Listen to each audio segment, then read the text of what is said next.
É de Angola Podcast.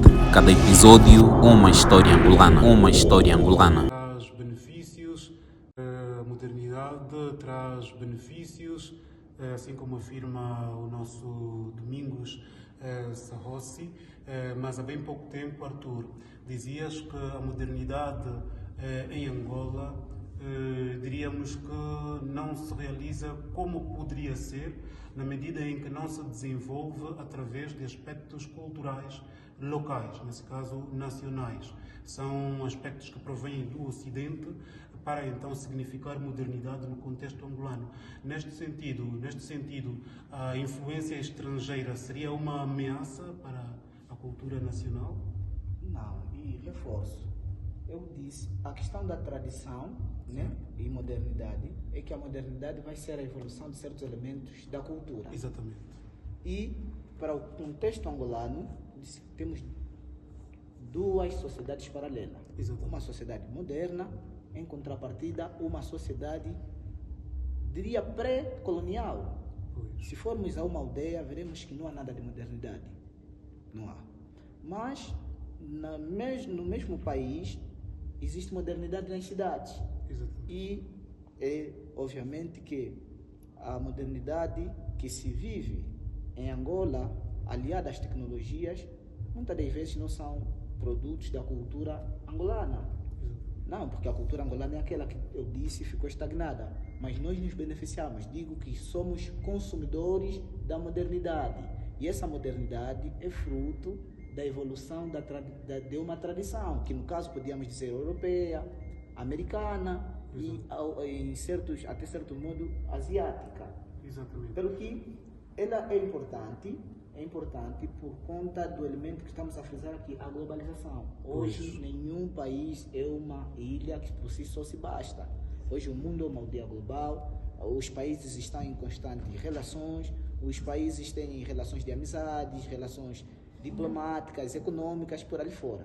Isso faz com que nós importemos muitos elementos modernos que fazem parte de outras culturas. Exatamente. E em contrapartida nós usamos aqui em Angola. Certo, neste sentido, só para o telespectador aí em casa perceber, esta influência daquilo que chamamos modernidade em Angola, com a influência estrangeira, como é que podemos considerar uma oportunidade ou uma ameaça? Eu diria as duas coisas, um pouco das duas coisas. E fundamento. É uma ameaça, começo com a ameaça, será uma ameaça se apenas consumirmos o que os outros nos apresentarem e não fizermos um juízo de valor, né? Porque temos também os nossos elementos culturais, temos a nossa própria tradição. Há elementos que nós vamos adotando de outras realidades que acabam sendo já universais. Há valores que são universais.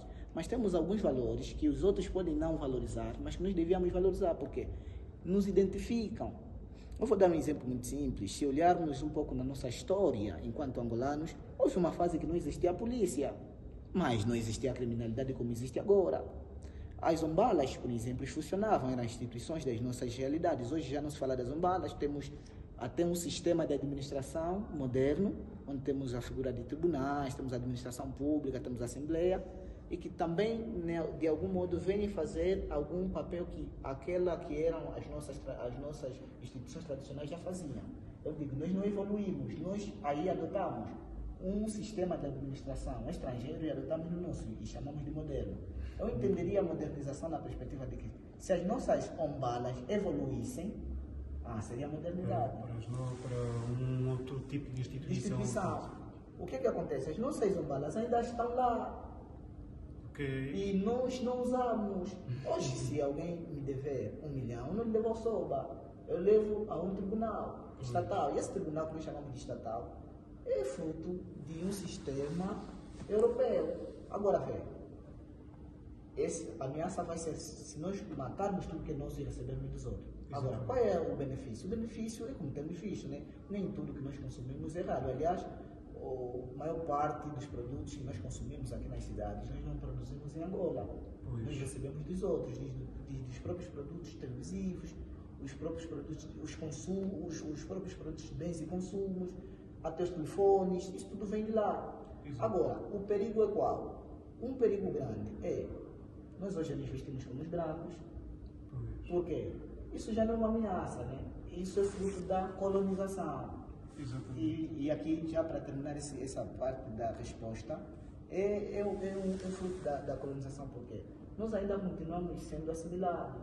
Porque eu traria aqui outros conceitos que não vêm ao caso, a questão da civilização, por exemplo. Que ao falarmos também de tradição, há quem pensa que ao falarmos de tradição estamos a nos opor à civilização. Exatamente. Mas nós temos assimilado mais a cultura do europeu, até porque ele nos colonizou, em contrapartida nós mortificamos os nossos elementos culturais. Exatamente. Já agora, em reta final, Domingos Rossi, com esta deixa de Arthur Chicote, quando se refere a determinados valores que, em sentido de modernidade, deveriam evoluir e não ser substituídos, que valor, se eu tivesse que indicar um valor da cultura nacional que é preciso ser preservado? Sabemos que existem muitos, mas se tivesse que escolher um que precisa mesmo ser protegido e preservado, qual deles diria e porquê? Ok, bom, antes que eu responda a esta questão, eu gostava também de fazer uma apreciação relativamente à questão que fez ao Dr. Arthur. Sim. Sobre as ameaças e oportunidades, exatamente. Eu também concordo com o meu colega de painel que de um lado pode constituir uma ameaça e do outro lado pode ser uma oportunidade. Claramente que será uma ameaça, tal como o meu colega já disse, quando consumirmos apenas o que vem de fora e quando nos esquecemos realmente das nossas próprias tradições, da nossa própria cultura. Claramente que será uma oportunidade também, não é? Quando fizer ou haver aquela troca de experiência. No caso, quando cairmos na transculturação. Então, esta será uma oportunidade, porque não só estaremos a beber das suas experiências, assim como também eles estarão a beber das nossas próprias experiências, da nossa tradição, da nossa cultura. Daí ser fundamental e acho que os dois elementos devem caminhar simultaneamente. Exatamente. Bom, que valor seria imprescindível? O valor que, bom, na minha visão, o valor que eu considero e que devia ser muito bem preservado é a questão mesmo da língua. Digo a língua porque a língua é um dos elementos que nos identifica primeiro. E eu gostava já aqui de adiantar que hoje por hoje, se nós fizermos uma comparação entre o povo sulino, o povo bakongo e o povo do leste, facilmente conseguimos perceber que o povo sulino pouco se identifica com a sua própria língua, principalmente a juventude. Pensa já que, por se calhar falar umbundo, seria um atraso, é visto como um jovem atrasado. Se formos para o norte do país, no caso, essa zona do Uíge, Cabinda e Zaire, é comum encontrarmos jovens a falarem a sua própria língua. Se formos igualmente ao leste do país, a realidade é a mesma. Por isso é que é muito importante que houvesse a preservação da própria língua. A língua é muito importante, é fundamental, e isso de certa forma vai nos identificar como sendo angolanos, africanos. É só fazermos uma comparação. Claramente que existe uma parte da França onde há muitos negros, no caso, há muitos negros. E se tivermos que fazer uma partilha naquele meio e aparece um português, um branco no caso, provavelmente eles nos vão identificar mais na questão da língua. Se nós tivermos que falar a língua de proveniência, de origem, no caso a língua angolana, eles facilmente vão identificar que este é africano. Podem até não identificar que é angolano, mas vão dizer este é africano em função de quê? Em função da língua. Para lá da língua, que também pode criar uma confusão, também pode se associar ao próprio sotaque. Às vezes vai confundir. Bom, sabemos exatamente que existem muitos países que também partilham línguas com países europeus. Mas também haverá uma pequena diferença, claramente, quando cairmos na questão do regionalismo. eu posso assim dizer. Sabemos exatamente que existem países de África que falam francês, existe também a própria França que tem a sua língua francesa. Mas é possível identificar não só pela língua, mas também pelo sotaque, no caso. Exatamente.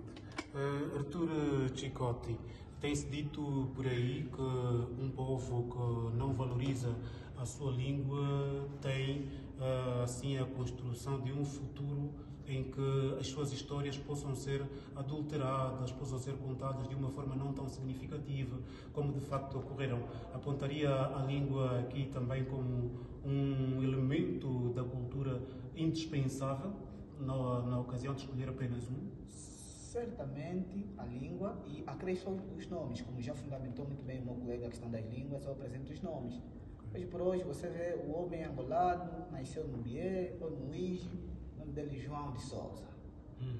É Antônio da Silva. Meu Deus, não, eu fico triste. Eu fico triste também com o meu nome. Tenho um que está diretamente ligado com uma língua nacional angolana, mas os nossos nomes tinham que refletir também as nossas tradições, até porque os nomes falam muito.